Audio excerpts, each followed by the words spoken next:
할렐루야. 하루의 가장 첫 시간 하나님께 예배드림으로 이 하루를 출발하는 여러분들을 축복합니다. 기도하겠습니다. 아버지 하나님 감사합니다. 하나님께서 간밤에 우리를 지켜주시고 또한 이렇게 깨우셔서 하나님 앞에 예배로 무릎 꿇게 하심을 감사합니다. 하나님께서 주신 오늘 하루 하나님께 맡기며 살기를 원합니다. 하나님, 우리의 삶을 다스려 주시옵소서. 우리의 길을 지도하여 주시옵소서. 오늘도 하나님의 말씀을 붙잡고 살아가기를 원합니다. 말씀에 순종하며 살아가기를 원합니다. 우리의 삶을 통하여 하나님의 영광이 드러나게 하여 주시고 우리의 삶을 통하여 우리 주변에 있는 사람들에게 선한 영향력을 끼치게 하여 주시옵소서. 주님, 오늘도 우리의 삶을 주관하여 주실 줄 믿습니다. 지혜가 부족하니 지혜를 더하여 주시고 능력을 더하여 주셔서 하나님의 사람으로 하나님의 자녀로 당당하게 이 세상을 살아갈 수 있도록 역사하여 주시옵소서. 오늘의 삶을 주님께 맡겨드리며 예수 그리스도의 이름으로 기도하옵나이다. 아멘. 다 함께 찬송가 321장 찬양 드립니다.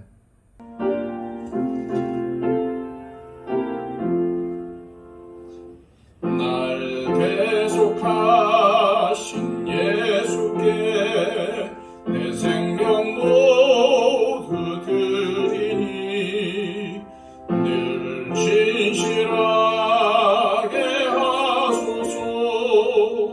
내 구주 예수여, 나 구주 위에 살리라. 내 기쁨 한량 없으리. 내 갈 길 인도하소서. 내 구주 예수여,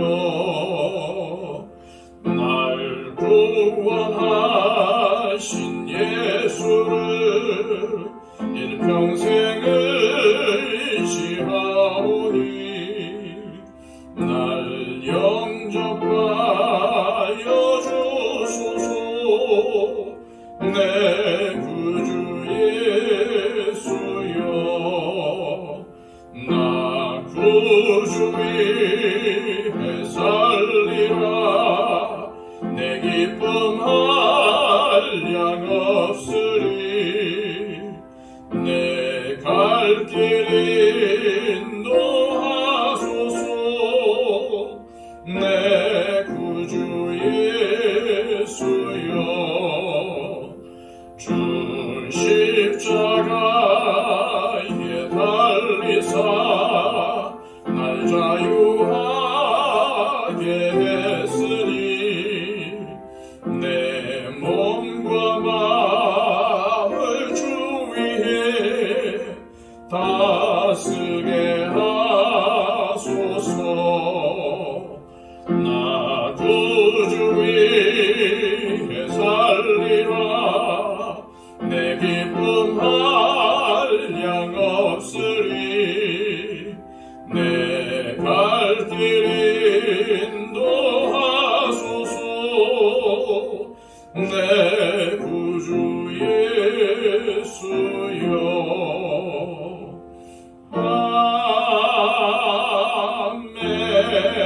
아멘. 이 시간 우리에게 주시는 하나님의 귀한 말씀은 구약성경 잠언 4장 10절에서 19절까지의 말씀입니다. 구약성경 914쪽입니다. 내 아들아 들으라. 내 말을 받으라. 그리하면 네 생명의 해가 길리라. 내가 지혜로운 길을 네게 가르쳤으며 정직한 길로 너를 인도하였은즉 다닐 때에 네 걸음이 곤고하지 아니하겠고 달려갈 때에 실족하지 아니하리라. 훈계를 굳게 잡아 놓치지 말고 지키라. 이것이 네 생명이니라. 사악한 자의 길에 들어가지 말며 악인의 길로 다니지 말지어다. 그의 길을 피하고 지나가지 말며 돌이켜 떠나갈지어다. 그들은 악을 행하지 못하면 자지 못하며 사람을 넘어뜨리지 못하면 잠이 오지 아니하며 불의의 떡을 먹으며 강포의 술을 마심이니라. 의인의 길은 돋는 햇살 같아서 크게 빛나 한낮의 광명에 이르거니와 악인의 길은 어둠 같아서 그가 걸려 넘어져도 그것이 무엇인지 깨닫지 못하느니라. 아멘. 인생은 흔히 나그네 길에 비유되곤 합니다. 나그네는 한 곳에 정착하지 않고 어디론가 떠나가듯이 반드시 가야만 하고 그 길은 정해져 있지 않다는 의미에서일 것입니다. 이 세상에는 수많은 길이 있습니다. 가까운 길이 있는가 하면 돌아가는 길도 있습니다. 쉬운 길이 있는가 하면 힘든 길도 있습니다. 또 보이지 않는 길과 보이는 길, 좁은 길과 넓은 길, 생명길과 사망의 길, 축복의 길과 저주의 길이 있습니다. 그런데 오늘 본문은 우리에게 두 가지 길을 대조하여 보여줍니다.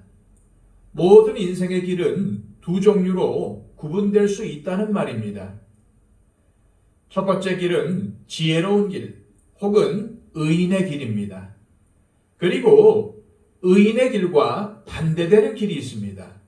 어떤 길일까요? 악인의 길이겠죠. 그러므로 의인의 길과 반대인 두 번째 길은 악인의 길입니다. 이렇게 우리 앞에는 하나님께서 기뻐하시고 인정하시는 의인의 길과 기뻐하지 않으시는 악인의 길이 놓여 있습니다. 우리는 이 두 길 중에서 어떠한 길로 가야 할까요? 물어보나 마나 당연히 의인의 길로 가야 합니다. 그런데 의인의 길, 즉 지혜로운 길로 간다는 것은 무엇을 말하는 것일까요? 정직한 삶을 사는 것입니다. 11절입니다. 내가 지혜로운 길을 네게 가르쳤으며 정직한 길로 너를 인도하였은즉. 지혜로운 길, 즉 의인의 길은 정직하게 사는 것입니다. 늘 정직하게 행하는 것입니다. 이처럼 정직이 지혜로운 길이며 하나님께서 기뻐하시는 길입니다. 뭔가 특별한 것을 기대하신 분들에게는 이것이 시시하게 들릴지도 모르지만 오늘 우리 사회는 정직이 무너지고 사라지는 경향이 있습니다. 그런데 정직이 사라지면 이 사회는 어떻게 될까요? 서로 믿을 수 없는 불신 사회가 될 것이고 그 결과 사회가 혼란해지며 사람들의 삶도 불행해질 수밖에 없습니다. 그런데 어떠한 사람이 무슨 말을 하건 주변의 사람들이 믿어주지 않는다면 왜 그럴까요? 그 사람이 평소에 정직하지 않았기 때문입니다. 정직하지 않으면 믿을 수가 없습니다. 항상 의심하게 됩니다. 그러면 관계가 원만할 리가 없고 피곤하고 불행해질 수밖에 없습니다. 하지만 오늘날 우리 사회를 보면 정직하면 손해를 본다는 의식이 팽배해져 있습니다. 일례로 세금을 내는 문제가 그렇습니다. 어떻게든 세금을 안 내고 탈세하는 것이 똑똑하고 머리가 잘 돌아가는 것이라고 생각하는 경향이 있습니다. 오죽하면은 이중장부라는 말이 있겠습니까? 또한 남을 속이고 바가지를 씌워서라도 많은 수익을 내는 것을 능력이라고 보는 잘못된 인식이 우리 사회에 만연합니다.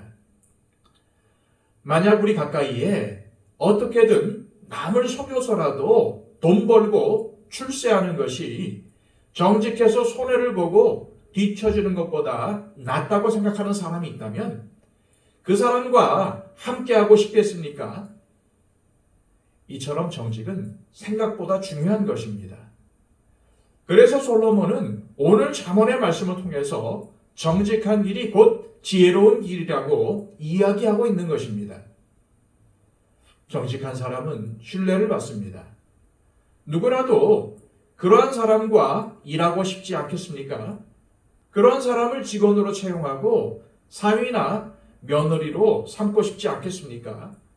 마음 놓고 중요한 것을 그에게 맡기지 않겠습니까? 그러므로 그리스도인은 세상 사람들보다 더더욱 정직해야 합니다. 그리고 자신이 속한 자리에서 정직하게 행하고 정직을 심는 삶을 살아야 합니다. 그렇게 하면 복음의 문이 열리게 되고 사람들이 인정하는 그리스도인 교회가 되는 것입니다. 우리가 정직하게 살면 어떠한 결과가 따를까요? 12절입니다. 다닐 때에 내 걸음이 곤고하지 아니하겠고 달려갈 때에 실족하지 아니하리라. 여기서 다닐 때에는 우리 인생에서 매일매일 평범한 일상적인 삶을 의미하고 달려갈 때에는 뭔가 급하고 어려운 시련이 있는 시기를 가리킵니다. 이처럼 정직한 사람은 곤고하지 않고 위기를 만나도 실족하지 않는다는 말씀입니다. 그렇다면 정직과 반대되는 것이 무엇일까요? 거짓이지요.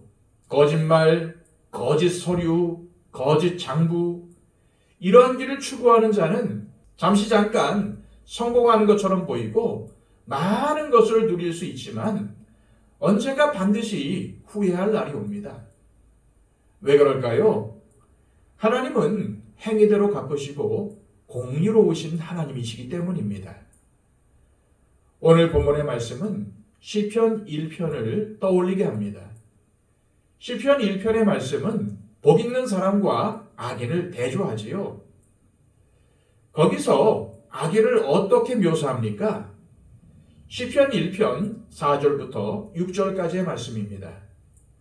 악인들은 그렇지 아니하며 악인들은 바람에 나는 겨와 같도다. 그러므로 악인들은 심판을 견디지 못하며 죄인들이 의인들의 모임에 들지 못하리로다. 무릇 의인들의 길은 여호와께서 인정하시나 악인들의 길은 망하리로다. 예수님께서 산상수훈을 통해 말씀하신 것처럼 거짓된 사람의 인생, 즉 악인의 인생은 모래 위에 세운 집과 같습니다. 크고 작은 고난과 어려움 앞에서 반드시 흔적도 없이 무너지고야 마는 것입니다.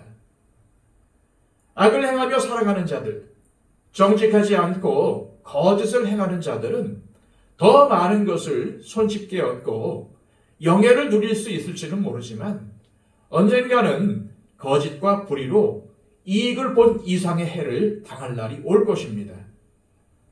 반면에 정직과 진실을 택하며 의롭게 살아가는 자들에 대해서는 하나님께서 그들의 인생을 보증하시고 매일의 삶에서 특별히 고난 중에 환난 중에서도 흔들림 없이 지켜주실 것입니다. 18절, 19절 말씀입니다. 의인의 길은 돋는 햇살 같아서 크게 빛나 한낮에 광명에 이르거니와 악인의 길은 어둠 같아서 그가 걸려 넘어져도 그것이 무엇인지 깨닫지 못하느니라. 의인의 길은 돋는 햇살과 같이 처음에는 분명하지 않습니다. 그러나 우리가 의인의 길을 따라 정직한 삶을 살아가면 완전히 밝게 비치는 정오의 빛처럼 하나님께서 우리의 삶을 책임져 주시고 지켜주시는 것을 분명히 볼 수 있게 될 것이라는 말씀입니다. 시편 1편 3절에 의인의 길을 그는 시냇가에 심은 나무가 철을 따라 열매를 맺으며 그 잎사귀가 마르지 아니함 같으니 그가 하는 모든 일이 다 형통하리로다 라고 표현하였습니다. 이러한 삶이야말로 하나님께서 우리 그리스도인들이 살기를 원하시는 삶입니다. 시편 1편은 의인의 길을 불의를 거부하는 삶이요 하나님의 뜻에 순종하는 삶이요 하나님께 능력을 공급받아 열매를 맺는 삶이라고 정의하고 있습니다. 우리는 이 의인의 길을 따름으로 지혜로운 삶을 살아야 합니다. 이 시간 기도하실 때 하나님 아버지, 우리가 세상의 가치와 세상의 그릇된 지혜를 따름으로 거짓과 악한 삶을 살지 않기를 소망합니다. 오직 참 지혜이신 하나님의 말씀을 따라 의인이 가야 할 길인 정직한 삶을 살아가므로 늘 하나님의 보호하심과 인도하심의 은혜를 맛보게 하옵소서. 기도하시기를 바랍니다. 111 기도를 통해서 우리가 중보해야 할 많은 분들을 위해서 기도해 주시기를 바랍니다. 특별히 우리 가족 가운데, 우리의 친지, 친구, 이웃 가운데 아직도 예수님을 모르는 분들을 위해서 중보해 주시기를 바랍니다. 박영채 집사님, 유덕봉 집사님, 천금수 집사님의 건강을 위해서 기도해 주시고, 우리 가운데 연로하신 분들의 건강을 위해서 기도해 주시기를 바랍니다. 또한 선교사님들을 위해서 기도해 주시고, 우리 교회를 위해서, 특별히 한국 교회를 위해서 기도해 주시기를 바랍니다. 이 나라의 민족의 평안과 안정을 위해서 기도해 주시고, 대통령과 위정자들, 국회의원들이 올바른 마음을 가지고 나라와 백성을 섬기게 해달라고 기도를 해주시길 바랍니다. 세계 가운데 여러 가지 환경과 상황으로 인해서 고통을 당하는 민족들과 나라들이 있습니다. 하루속히 이 세계 가운데 전쟁이 그치게 해달라고, 예수님께서 주시는 평안이 임하게 해달라고 기도를 해주시고, 온 땅 가운데 예수 그리스도의 복음이 전파되는 날이 하루속히 오게 해달라고 기도해 주시기를 바랍니다. 기도하겠습니다.